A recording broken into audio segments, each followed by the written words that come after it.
ಪ್ರಿಯರೇ, ದಿನದ ಬದುಕಿಗೊಂದು ಕ್ರಿಸ್ತನ ಈ ದನಿ ನಮ್ಮೆಲ್ಲರಿಗೂ ಪ್ರೇರಣೆ ಆಗಲಿ. ಪೂಜಾ ವಿಧಿಯ ಸಾಧಾರಣ ಕಾಲದ 34ನೇ ವಾರ, ನವೆಂಬರ್ 24, 2025, ಸೋಮವಾರ. ಸಂತ ಲೂಕನು ಬರೆದ ಪವಿತ್ರ ಶುಭ ಸಂದೇಶದಿಂದ ವಾಚನ. 21ನೇ ಅಧ್ಯಾಯ 1ರಿಂದ 4ರವರೆಗಿನ ವಚನಗಳು. ಆ ಕಾಲದಲ್ಲಿ ದೇವಾಲಯದ ಕಾಣಿಕೆಯ ಪೆಟ್ಟಿಗೆಯಲ್ಲಿ ಧನವಂತರು ತಮ್ಮ ಕಾಣಿಕೆಯನ್ನು ಹಾಕುತ್ತಿದ್ದುದನ್ನು ಯೇಸುಸ್ವಾಮಿ ಗಮನಿಸಿದರು.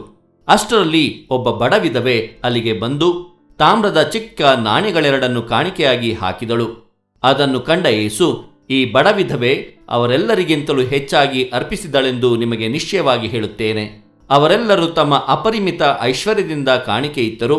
ಈಕೆಯಾದರೋ ತನ್ನ ಕಡುಬಡತನದಲ್ಲೂ ತನಗಿದ್ದ ಜೀವನಾಧಾರವನ್ನೆಲ್ಲ ಕೊಟ್ಟು ಬಿಟ್ಟಳು ಎಂದರು. ಪ್ರಭುವಿನ ಶುಭ ಸಂದೇಶ. ಕ್ರಿಸ್ತರೇ ನಿಮಗೆ ಸ್ತುತಿಸಲಲಿ. ಚಿಂತನೆ: ನಾವು ಎಷ್ಟು ನೀಡಿದೆ ಎನ್ನುವುದಕ್ಕಿಂತ ಎಷ್ಟು ಕಳೆದುಕೊಂಡೆ ಎಂಬುದು ಮುಖ್ಯ.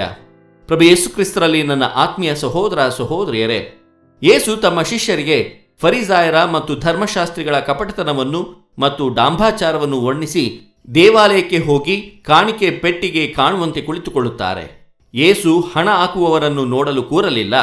ಹಲವಾರು ಜನ ಕಾಣಿಕೆ ಪೆಟ್ಟಿಗೆಯಲ್ಲಿ ಕಾಣಿಕೆ ಹಾಕುತ್ತಿರುವುದು ಯೇಸುವಿನ ಕಣ್ಣಿಗೆ ಬಿತ್ತು. ಬಡವಿಧವೆ ತನ್ನ ಬಳಿ ಇದ್ದ 2 ತಾಮ್ರದ ನಾಣ್ಯಗಳನ್ನು ಹಾಕುತ್ತಾಳೆ. ಆ ಬಡವಿಧವೆಗೆ ಈ 2 ತಾಮ್ರದ ನಾಣ್ಯಗಳು ಬಹಳ ಬೆಲೆಯುಳ್ಳವು. ಆದರೆ ಅವಳು ಅದ್ಯಾವುದನ್ನು ಲೆಕ್ಕಿಸದೆ ದೇವರಿಗೆ ಕಾಣಿಕೆಯಾಗಿ ತಾಮ್ರದ ನಾಣ್ಯಗಳೆರಡನ್ನು ಅರ್ಪಿಸುತ್ತಾಳೆ. ಇತರರು ತಮ್ಮ ಅಪರಿಮಿತ ಐಶ್ವರ್ಯದಿಂದ ಕಾಣಿಕೆ ನೀಡಿದರೆ, ಬಡವಿಧವೆಯು ತನ್ನ ಸಮಸ್ತವನ್ನು ಅರ್ಪಿಸಿದಳು.